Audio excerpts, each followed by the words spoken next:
This is the reMarkable 2.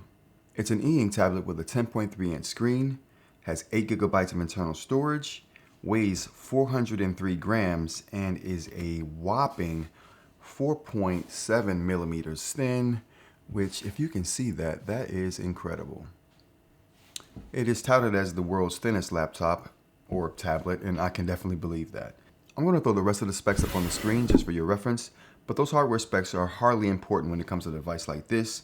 It's almost like wondering or caring about what the hardware is in your Apple Watch or your Fitbit for that matter. It's how the device works for you that's important. Is the screen size right for you?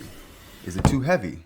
How's the writing experience? Those are the things that really matter right here, and most of those things are software related. But before we dive into the review of this video, it's important to note that the eInk screens that this device uses and devices of its type uses are different from your cell phone or normal tablet screens with OLED, LED, QLED. Missed one. I missed a LED? Yeah, the kind that kills you. The kind that kills you. Great. Moving on. And just so you can go into this video with a little more knowledge about the technology, I made this video explaining eInk and the differences between all of those other technologies. All right, let's go on with the review.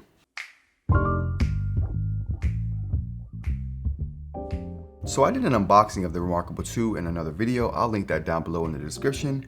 But I was wowed when I opened the box, and I'm wowed every time I look at it. The screen is just amazing. If you look at it here, it's almost white, not exactly white screen, almost just an off-white grayish color.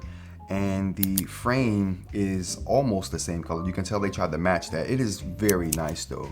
The contrast of the black ink on the screen versus the white frame and the white background of the actual screen itself, it's just really nice.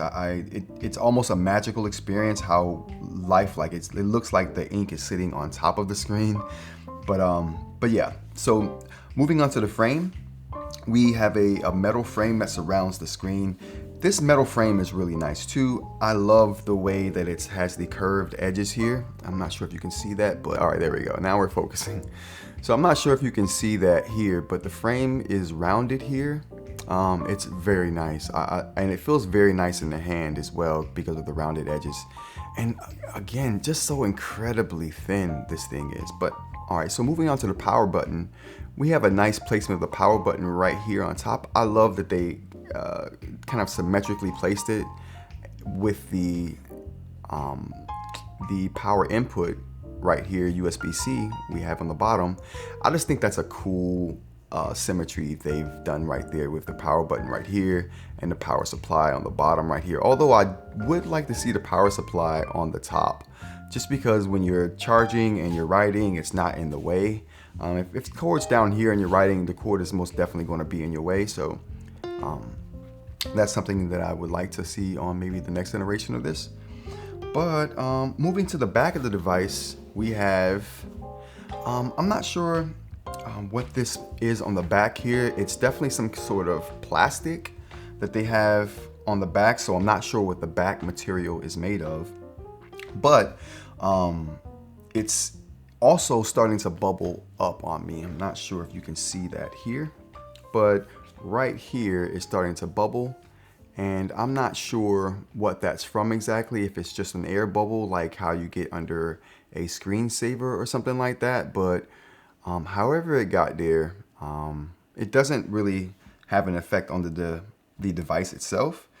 And I don't even feel it unless I'm looking for it. But finishing off the back of the device, we have these 4 feet here, which are annoying because you would think they put those here to keep it up off of whatever surface to keep the back from getting scratched or whatever the case may be, but it does absolutely nothing. They're too, if you can see here, they're too thin, or they're too shallow to really make a difference protection wise. So that is what it is. That is looking at the device. And like I said before, it is a beautiful looking device. It is probably the best eInk device that I've come across in my short time going through this. I'm very new to the space, but I've dealt with a couple of devices so far. I have a third on the way, but by far, out of all the research I've done, even the ones that I've bought for myself to review, this is the most beautiful device. It's the most beautiful tablet. It's more beautiful to me than the iPad, and that's saying a lot because the iPad to me is a marvel, and I like the way that it looks, but this definitely takes the cake on that.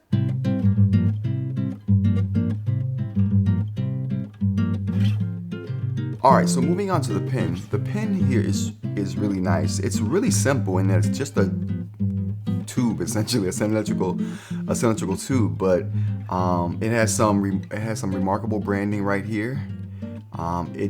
It comes with a textured finish, almost like they sandblasted it with a really fine grit sand, or maybe it feels like a really fine grit sandpaper would feel, but it feels really good though. Soft but textured, and it's this white, this grayish color that kind of matches the frame on the tablet itself. It has a felt tip nib right here. This is not the one with the eraser, although they sell one that comes with the eraser. This also sticks on the side right here. It's magnetic, and it's pretty strong as well. I never had a problem with this thing falling off. Unless you're doing something really crazy, it's going to stay here. So kudos to them for making a well-built magnet system, because there are some systems, books for example, where the pencil is very, very loosely magnetic to the device, or the pen is very loosely magnetically attached to the device, and it comes off all the time, no matter what's going on. Luckily, they have that notebook case with it that kind of keeps it in place, but you don't need that here.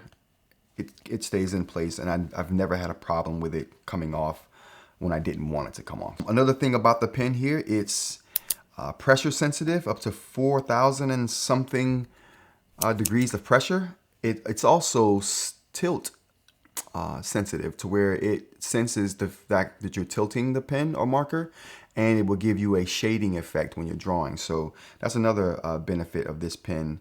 The Books pen that comes with that device doesn't have that capability. This comes with this device, and it has it on this one. It didn't come with this device? No, you bought it. I paid for it. Yeah. Of course I did. So that is the reMarkable pen, and it makes a really good companion to the tablet.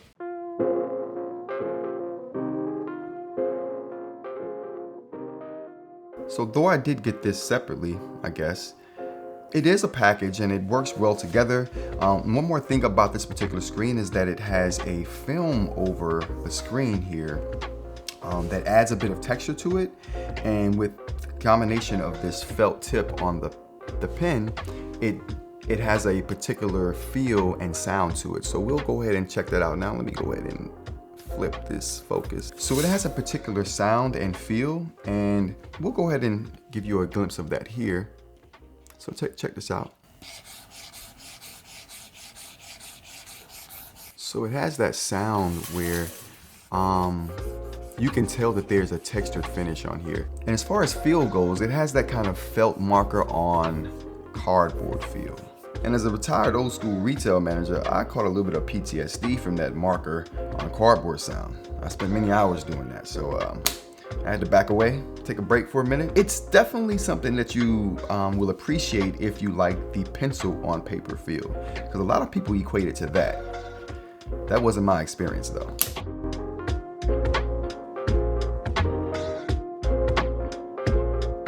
So what kind of services come with a device like this? Well, reMarkable doesn't really ship many services at all with this device, but luckily there aren't many services you would need for something like this.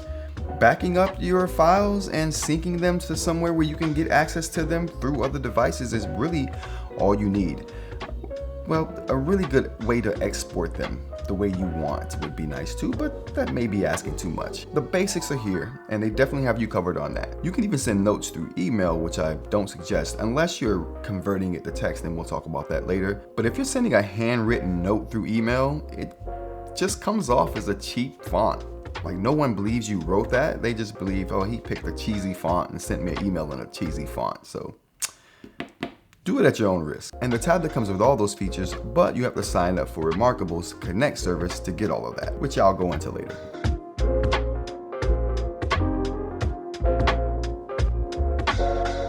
So whenever you start the device up, you're gonna have to go through the initial setup, and that's basically just going through your language, terms and conditions that you have to agree to. You have to input your date and time, your region.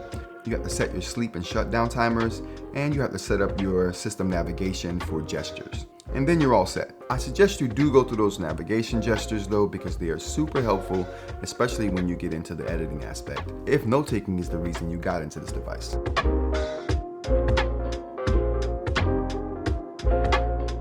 All right, so after setup, you're going to hit this landing page right here, and essentially you're going to have some options for the actual device itself, which we'll go over. So you have it up top, My Files, which is just going to show you this landing page here with all of your files. Then you have a filtering option, so you can filter the files on this page by notebooks, PDFs, or ebooks. You have favorites, where everything that you favorited was going to be and show up right in this area here. You have tags, where you can create tags and organize notebooks and pages under a certain tag or multiple tags. Next, we have trash, which is self-explanatory. You're just gonna, that's where all of the things that you've deleted is gonna show up, and they stay there for a certain period of time, and you can dictate that time right here.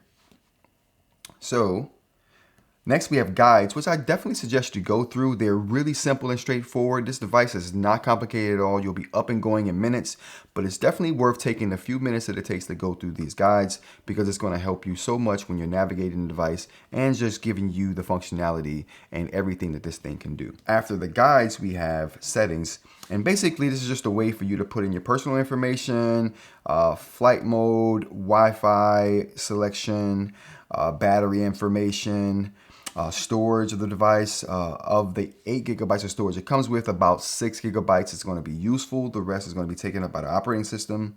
And security, you're going to have the ability to set a passcode here, or a 4-digit code, and whether it shows your personal information or not.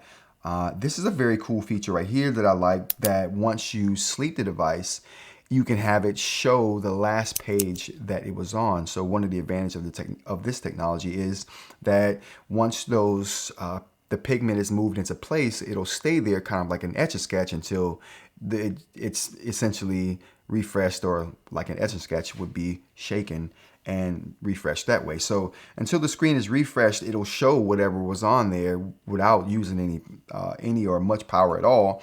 And so that's a beautiful feature to have. That makes this more like a notebook to me. So I do have that set on, and I do have it set to display the last page that I was working on. So whenever I hit the sleep button here, this will just, that's not how that works at all. All right, the next thing we have is security, where you can set a 4-digit passcode, personal information right here, and you can edit your personal information. And this personal information is just something that shows up on the sleep screen once it's sleep. To kind of, if it gets lost, you can have your personal information show up there. I don't suggest that. And you can have it put to a light sleep, to where it displays, it goes to sleep. And lastly, we have light sleep, where you can make it go to sleep after 20 minutes of inactivity. Accessibility is just picking your handedness, whether you're right or left-handed, and what size your font is going to be, default or large. If you're blind like me, definitely large. All right, so those are the menu options we have here. We also have some options at the top here for notebooks. So let's go through those. You're going to see notebook here, which basically lets you create a notebook. You can't just create one sheet. It's just notebooks that are created here, and you can write or draw on those particular sheets and kind of add sheets to that notebook as you go. But there's no singular files or pages being created on this particular device, or any eInk device that I know of. But when you do create a notebook, you get the option of creating a template. You get the option of naming that notebook, and moving on to folders, we're given a way to organize our notebooks. So you can organize a whole bunch of notebooks into a folder. You can even go so far as to organize multiple folders inside a folder, or nested folders. You can definitely do that here. Nextly, we have quick sheets, and quick sheets is just a way for you to quickly start a sheet or a notebook without having to set a name, pick a template or anything. You get right into writing. And when you create a quick sheets sheet, basically it creates a new page in the quick sheets notebook, and that's how that is handled. You can go in later and change the name of the quick sheets notebook that you're creating all these pages under, but that's another section here we can go over. So those are the options you have here. Now, not bad organization, not bad options. It could be a little more robust. This is very simplistic here, and essentially all you need to make notes, get them saved, and get them organized. So that's the way that happens. And once you do create a note, so let's just do something here.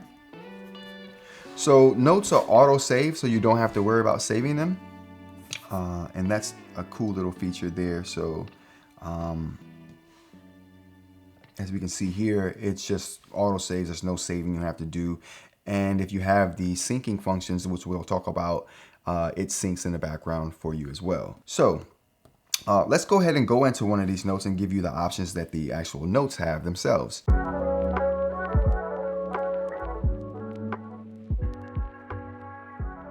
So the first thing we have here is a hide and unhide the UI.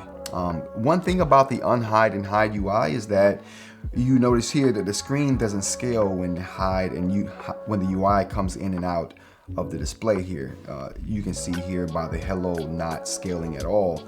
The effect of that is that once you write something in the borders here that the UI will indeed cover once it's out, it doesn't scale to push that out, so you just don't see that information. And if you're someone who has your UI out and in multiple times, then you may end up writing in those boundaries that you won't be able to see when the UI is out.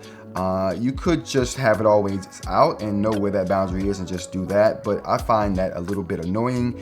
The better way to handle that would be to have the whole screen and display scale when that UI comes out, so it pushes everything smaller when the UI comes out, and when the UI is not out, you see everything a little bit bigger. And I think that's the best way to handle it. But moving on from that, we'll go ahead and delete this off the screen here. The first thing we have here after the UI hide on hide button is the marker type button. So you have a selection of marker types that you can pick from, varying widths and varying grayscale selections that you have here. This is a black and white device, no color here, but that is indicative of screens of this type. Again, check that eInk video out that I talked about earlier, linked in the description. It'll give you a lot of information and just give you a realistic expectation to look forward to when you're looking at these types of screens. All right, and for text, we have the T, it stands for text, so you can type in text with the software keyboard here. Honestly, there's more options in the software keyboard way of writing and editing than there is the handwriting way of editing, which is very odd considering it's such a good note-taking device. But you can go ahead and type things in here like so. You can also change the size of the font from like header to subheader to maybe body, and we'll just do a few of them. We also have a bulleted list here that you can start going or getting going on. We also have a checkbox list here that you can get going. Cool thing about the checkbox is that you can actually check that off and it'll cross or strike through that particular thing that you need to do and show you that it's been done. And if you like checking off boxes, you're gonna love that little aspect. Now, something that I used to have with the Newton is that you could also go so far as to grab this checkbox and move it over this way to kind of indent that list, so you can have an indented checkbox list, and where the top one would be the parent, the ones below it would be the children, and if you checked off the parent, it would also check off all the children to-dos, and that was just simply awesome. But maybe one day we'll get something like that in one of these devices again. Another thing about this, and since we're moving on to the erase, is that though you can erase what you handwrite with the erasing tool, you won't be able to erase what you typed in. So that's something you're going to have to get out the actual keyboard for and just go through and delete there. Now, I want to say that maybe you can select these things, but you can't. No, you can't. So you have to actually go through and delete them with the software keyboard. And that's something to definitely keep in mind when you're typing up whatever you're typing up as a way to edit.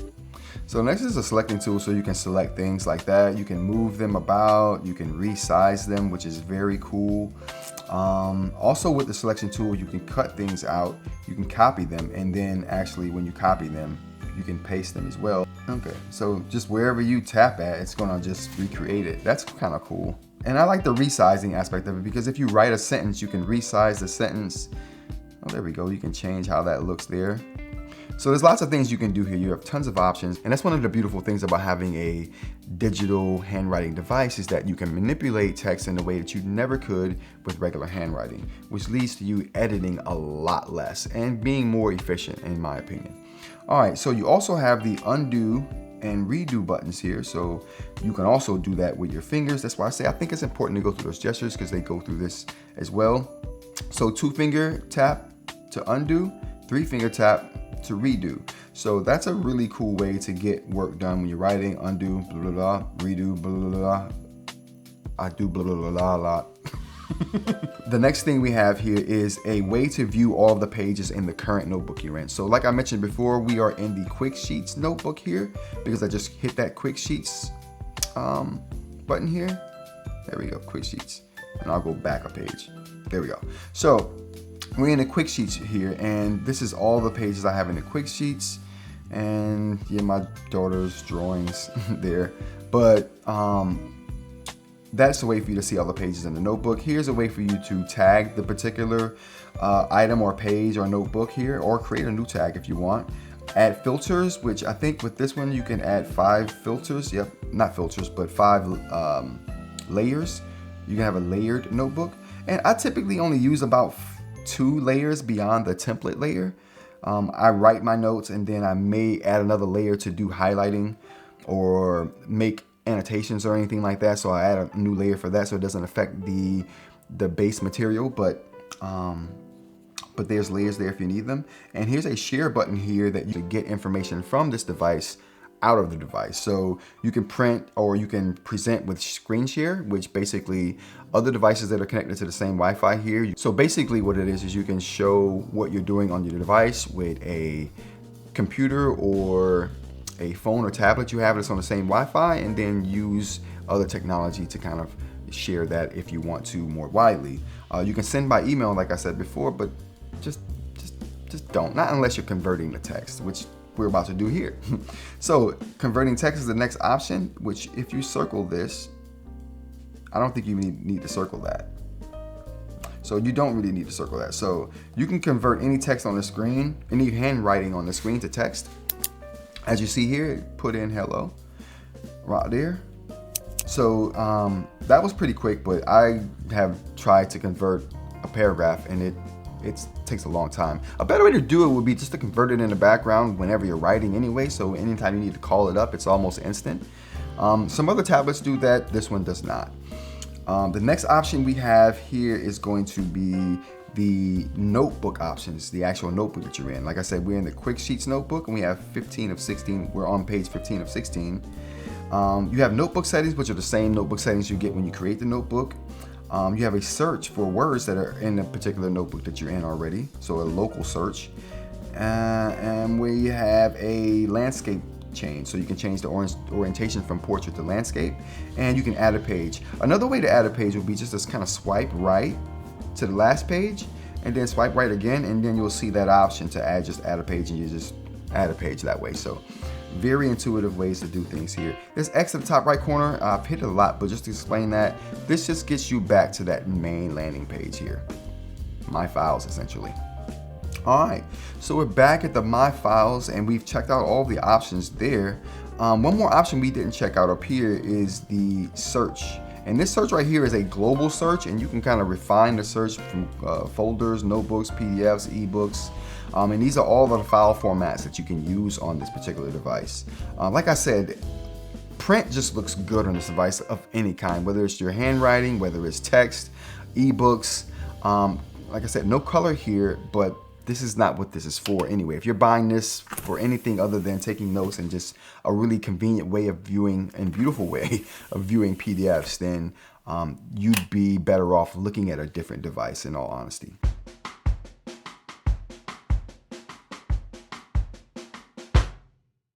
All right, let's just focus on the writing experience for a minute, because that's really why I'm here and what I really have the most to say about.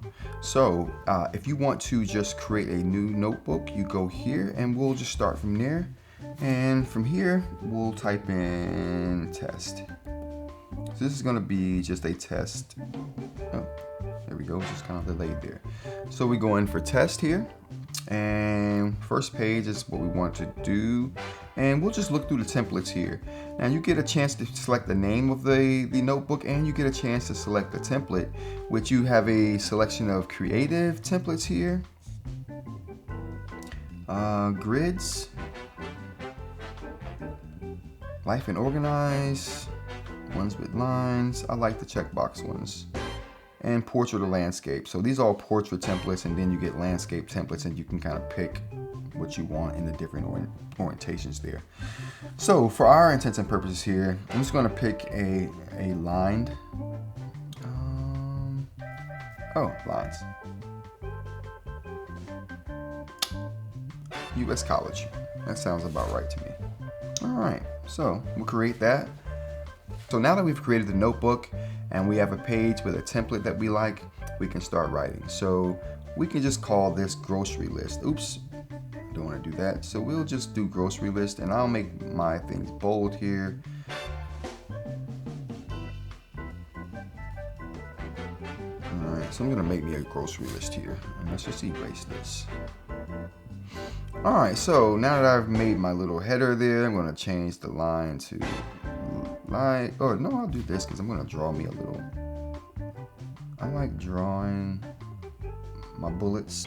All right, so what we'll do is select that, and we'll just copy it, and then we'll just paste it, which is awesomeness. And if we feel like it's too big, we can also always make it too small, make it smaller and move it into place. And I actually think I like that. And then you can kind of make your list like that. Now, I'm gonna go in and just move these. Actually, I'm just gonna erase these because they're too big. And these right here are the size that I want. So I'll select them and I'll just move those up here and move them up here into place. So now you see I have, that's good. So now you can see I have custom created bullets that I just kind of like resized and moved into place, and which is one of the beautiful things about this kind of device. So, and there we have that. Now I want to go in. I don't want to do texting or text at all. All right, so now we want to just do writing. So now let's say I want lettuce, cabbage. All right, so now that we have a list down here, you kind of have a feel for what it might be like to write on this device, what you have to do to edit on it, what's possible as far as manipulating the handwriting that you have here.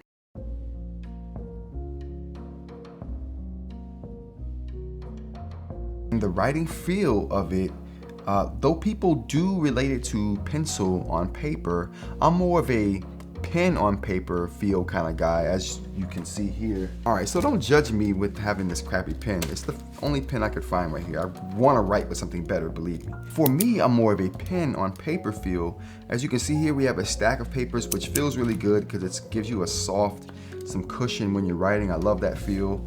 And a pen gliding across that paper is what I'm looking for, right? That's the pinnacle for me.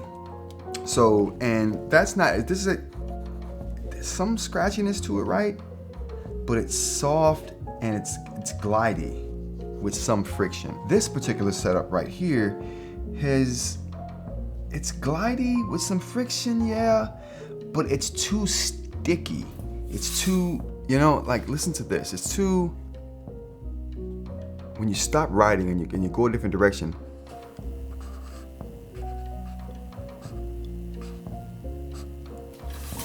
it's that little bit of friction right there that I'm like almost against wholeheartedly, because that right there adds too much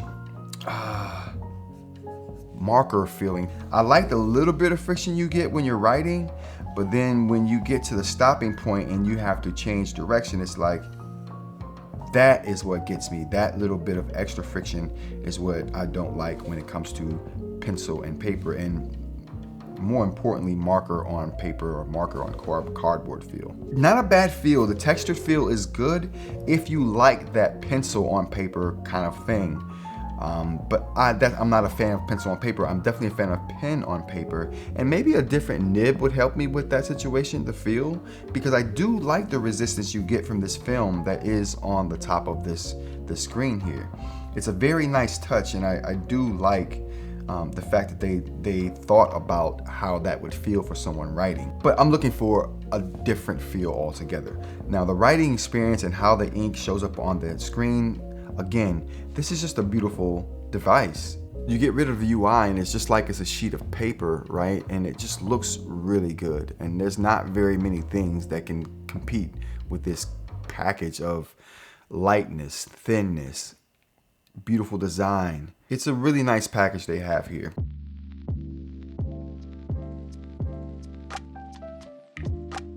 Once you started writing, you're going to want to start editing. And this is where I start to form an opinion of the reMarkable 2. So there are gestures that you do with your hands that allow you to do a few things with this particular tablet. So to show you the only handwriting editing tool we have, they basically say draw a line and hold it. Well, let's use the marker for that. Line and hold it, and it will make a straight line for you. Most other apps on other devices will give you the option to draw a triangle, hold it, and it draw a triangle for you. You draw a square, hold it, and it draw a square for you, or draw a circle, hold it, and it draw a circle for you. So those are some of the things that's possible. It's not possible here, but they are possible with other devices. So the only editing option we have here is that. And that's really not an editing option so much as it is a drawing option. For editing options with handwriting, if you want to handwrite notes like what we have here, there really aren't any. So, and that's where my gripe with this particular device starts. Since I'll be writing with this marker almost exclusively, having some gestures with this particular tool would have been super useful to have when I go to edit something like this. So I'll have to pick the tool I want to edit and then do the editing where I can get rid of the UI and just start writing. So there are no handwriting tools you can use with this device and this marker. And that's my biggest gripe with the reMarkable 2, but more on that later. The eraser and the lasso tool work good enough, but I'm looking for a more UI-less editing environment to work in. Something that's more intuitive and more akin to paper, an actual notebook. I want a writing device that gives me some tools, gets out of my way, and just lets me get to work.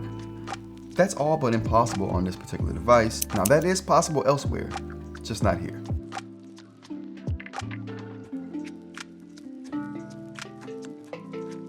So now that I've got my gripes out about the editing, like I mentioned before, as soon as you create a note, it auto saves when you back out. So when you back out of this, it automatically shows up on your My Files section of the landing page, which is the home page for whenever you turn the device on. The only backup options you have for this particular device is through reMarkable, so no Google Drive or OneDrive support. And to make sure all your files are synced and backed up, you'll want to sign up for reMarkable's online storage solution, Connect. First, you'll have to pair your device, which requires you to go on the reMarkable site. I won't go into that here, but it's a pretty straightforward experience. So once you have your account and you've paired your device with that account, you can now sign up for the Connect service. This service gives you 1 year of free unlimited online storage, and after that first year, it's $2.99 per month or $29.99 per year. So in addition to the online storage and syncing, you get access to an extended warranty and support for the desktop and mobile app. But seriously though, not having access to a free online storage option, or at the very least one that you already pay for, is a huge misstep in my opinion, and may be a deal breaker for a lot of people. Importing content, and when I say content I mean PDFs and EPUBs, is handled indirectly and exclusively through reMarkable service, Connect. There's also a Read on reMarkable Chrome extension that's supposed to allow you to take any web page, convert it to a PDF for viewing on your reMarkable 2 device. I downloaded it, could not get it to show up on my browser, so maybe you'll have better luck than I did. The only way that I found to import files off of the device is by emailing them. Emailing turns the file into a PDF, and then you can just send that PDF file to whoever you want. Also, like I mentioned earlier, you can email the handwriting, but it's not suggested, so.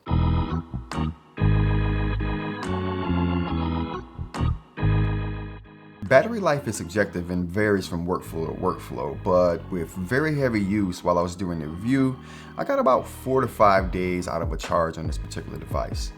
That's with very heavy use, and I expect that to change over time. I'll check back in when I get back down to a normal use case with this device and give you a more accurate judgment of the battery life. But still, 4 to 5 days is a far cry from the 2 weeks that's touted on the website.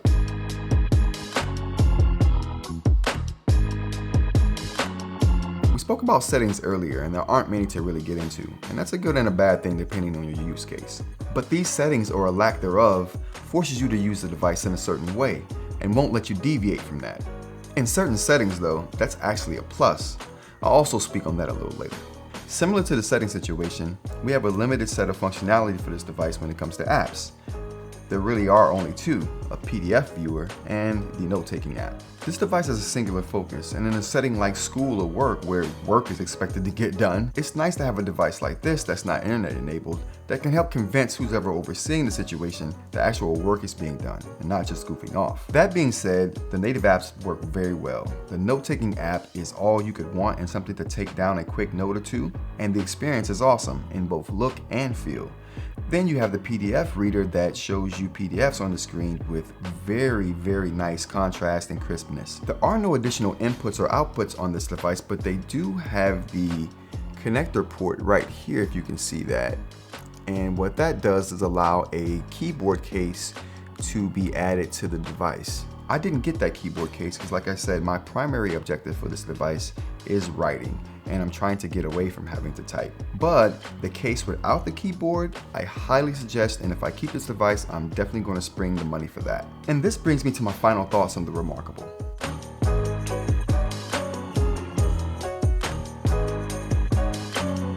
The reMarkable 2 is a truly remarkable device. It's also the most beautiful e-ink device on the market. There's no denying its appeal. The metal frame, the glass screen, and that almost paper white screen that text seems to magically sit on top of, it's remarkable. Side note, that name is so perfect on so many different levels. It's truly a paper replacement that has left me never wanting to deal with real paper for notes again. Though I think the practical use of the device shines in settings where the perception of what you're doing is important. Like in class or the office, where the use of conventional devices may lead people to use social media and also other apps.